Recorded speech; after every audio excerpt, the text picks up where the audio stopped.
дивишся на це Сейф АТР, і серце розривається на частини. Тому що я вважаю, що прибрати канал, це як відрізати повністю. От останній такий шматочок був, який нам було таке відголосся з Криму. І зараз у нас оце відібрати, це все, це просто вже повністю відрізати нас. Крім того, що окупована територія, то хоча б було якесь віщання і якесь таке споріднення між півостровом і взагалі Україною, світом, тому що АТР транслюється по всьому світу, можна побачити його всюди, новини з Криму, і там люди теж дізнаються, що відбувається насправді. І це жахливо. Потрібно боротися, потрібно підійматися. Я вважаю, взагалі, хто зараз нас навіть слухає, що потрібно підійматися не тільки заради того, щоб закривали проросійські пропагандистські канали, такі як наші всі інші, але підійматися для того, щоб зберігли такі важливі канали, як АТР. Понимаешь, в чем дело? Не все, понятно, сейчас у всех свои проблемы, да? И все митинги, и митинги, акции, все остальное прочее, но просто есть вещи, которые можно уничтожить, а потом очень трудно восстановить, потому что телеканал АТР — это не просто, знаешь, там собрались люди, включили камеру и начали работать. Это вот как Зеленский сказал, что Крым — это сердце Украины, так вот АТР — это сердце нашего народа, в котором входятся все сосуды. То есть тут все. Тут и про мирную жизнь я же говорить не буду. Там был оркестр АТРовский, детские коллективы там были, все. Там канал был успешный, прибыльный, рекламу там носили ведрами. Это не то, что в изгнании быть, да.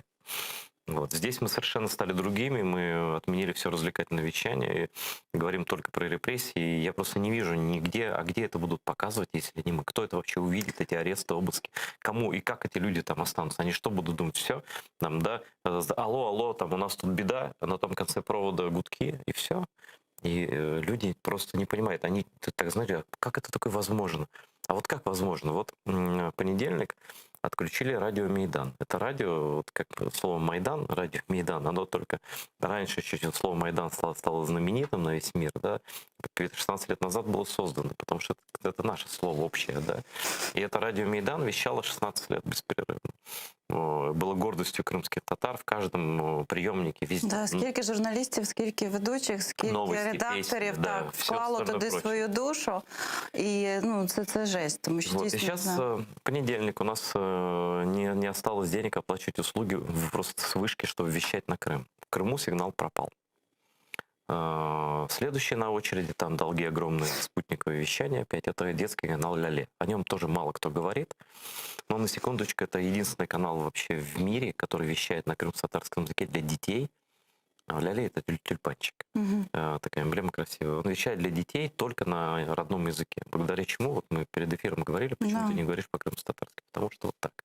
Да, крім того, що дійсно і так мова, на жаль, відмирає, можна сказати, тому що не всі розмовляють в Криму на кримсько-татарській мові, і, звісно, це треба популяризувати. Так, як у нас зараз популяризується українська мова, так це має в Криму відбуватися. Так, і зараз і стільки було зроблено для того, щоб дійсно ці маленькі діти могли чути свою рідну мову, і особливо ті діти, які дійсно володіють. І там вже, мабуть, і казки були, якісь розвиваючі програми. Ну, звісно, це все АТР озвучував, переозвучував. І тепер цього нема. Я вважаю, що це взагалі... Ну смотри, пока еще это есть, с архивов еще идет, и мы, вот недавно премьера была, вот в маленькой студии было 6 студий озвучки детской, да, вот одна осталась в студии, где наши энтузиастки, просто люди, девчонки, и приходят разные крымские татары, и дети, озвучивают мультики, и вот недавно премьера была, да, но это все сложнее, чем раньше было, ты понимаешь, да, а сейчас вот этот канал на очередь на отключение.